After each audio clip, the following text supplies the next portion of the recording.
হয়, মুখ্যমন্ত্ৰী হিমন্ত বিশ্ব শৰ্মাৰ ঘোষণা আছিল যে দুৰ্গা পূজাৰ ঠিক আগমুহূৰ্ততে বিটিআৰৰ নিৰ্বাচন অনুষ্ঠিত হ'ব আৰু ইয়াৰ বাবে চলিছে বিটিআৰ অঞ্চলত ব্যাপক প্ৰস্তুতি। আৰু ইতিমধ্যে হিমন্ত বিশ্ব শৰ্মা বিটিআৰত বহুদিন ধৰি বাহৰ পতা দেখা গৈছে। আৰু যিহেতু কাইলৈ এইখন মঞ্চতে আচলতে হিমন্ত বিশ্ব শৰ্মাই মথনগুৰি সমষ্টিৰ বিজেপি কৰ্মীসকলৰ কাৰণে এখন সভা আহ্বান কৰিব আৰু সেইখন মঞ্চত মই উপস্থিত আছোঁ। আৰু মোৰ সন্মুখত আছে এক বৃহৎ পেণ্ডেল, আচলতে যিহেতু প্ৰাকৃতিক যথেষ্টখিনি দুৰ্যোগ হৈছে, যথেষ্টখিনি বৰষুণৰ সন্মুখীন হৈছে, গতিকে এই ক্ষেত্ৰত মই তললৈ যাব পৰা নাই, গতিকে ময়ো মঞ্চতে উপস্থিত আছোঁ। মোৰ সৈতে আছে বাক্সা জিলাৰ বিজেপিৰ আচলতে যিগৰাকী কোষাধ্যক্ষ আছে আৰু মথনগুৰি মণ্ডলত তেওঁ প্ৰভাৰী আছে চম্পক দাম আপোনাৰ ওচৰলৈ আহিছোঁ। কাইলৈ এইখন মঞ্চতে চিএম হিমন্ত বিশ্ব শৰ্মাই পদাৰ্পণ কৰিব, কি ক'ব?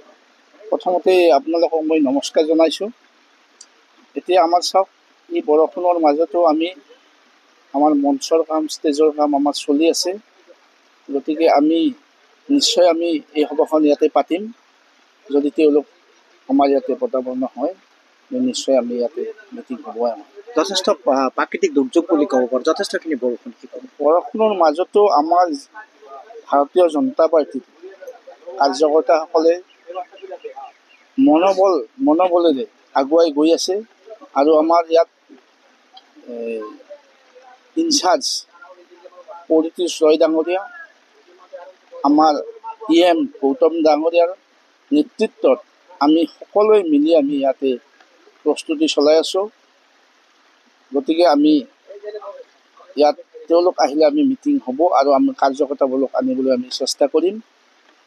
গতিকে এইখিনিয়ে মোৰ ক'বলগীয়া। এই অঞ্চলত প্ৰথমবাৰৰ বাবে হিমন্ত বিশ্ব শৰ্মা পদাৰ্পণ কৰিব, কি কৰিব? নিশ্চয় আমি তেওঁক স্বাগতম জনাম।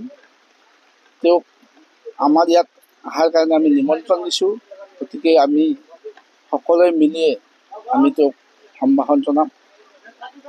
কাইলৈ কিমান কৰ্মী ইয়াত উপস্থিত হ'ব বুলি আপোনাক আশা কৰিছে?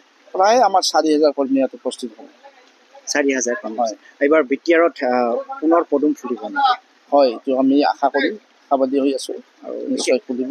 মথনগুৰি সমষ্টিত বিজেপিৰ আমি যিভাৱে আমাৰ কাৰ্যকৰ্তাবিলাকে দলৰ নীতি নিয়ম ৰাখি আগত লৈ আগবাঢ়ি আছে, আমি নিশ্চয় ভাৰতীয় জনতা পাৰ্টী সফল হ'ম বুলি ভাবিছোঁ আৰু আমি চেষ্টা কৰি যাম।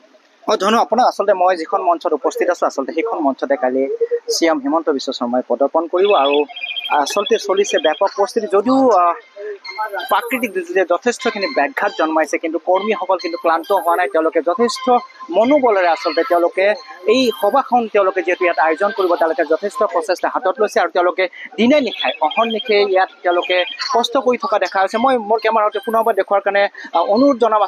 আচলতে ইয়াত কেনেদৰে যোৱা নিশাৰ পৰা হোৱা বৰষুণৰ ফলত কেনেদৰে ইয়াতে আচলতে যথেষ্টখিনি পানী জমা হৈছে, কিন্তু তাৰ মাজতো তেওঁলোকে ইয়াতে আচলতে সভাখন অনুষ্ঠিত কৰাৰ কাৰণে যথেষ্টখিনি চেষ্টা চলা পৰিলক্ষিত হৈছে। আৰু এই ক্ষেত্ৰত এটা কথা ক'ব লাগিব, তেওঁলোক যথেষ্ট আশাবাদী যিহেতু এইবাৰ বিটিআৰৰ নিৰ্বাচনলৈ মাজতে মাথোন কেইটামান দিন আৰু সেই দিন যিহেতু 1.5 মাহতকৈ কম সময় আছে। আৰু যিহেতু এইবাৰ চিএম হিমন্ত বিশ্ব শৰ্মাই সন্মুখৰ পৰা নেতৃত্ব দিয়া পৰিলক্ষিত হৈছে। 3 দিনকৈ তেওঁ পূৰ্বতে বিটিআৰত বাহাৰ পাতি গৈছে আৰু যোৱাকালিৰ পৰা তেওঁ বিটিআৰৰ নিৰ্বাচনৰ কাৰণে যথেষ্টখিনি প্ৰচাৰ চলোৱা পৰিলক্ষিত হৈছে। গতিকে এই ক্ষেত্ৰত যিসকল কৰ্মী আছে তেওঁলোক যথেষ্ট আশাবাদী।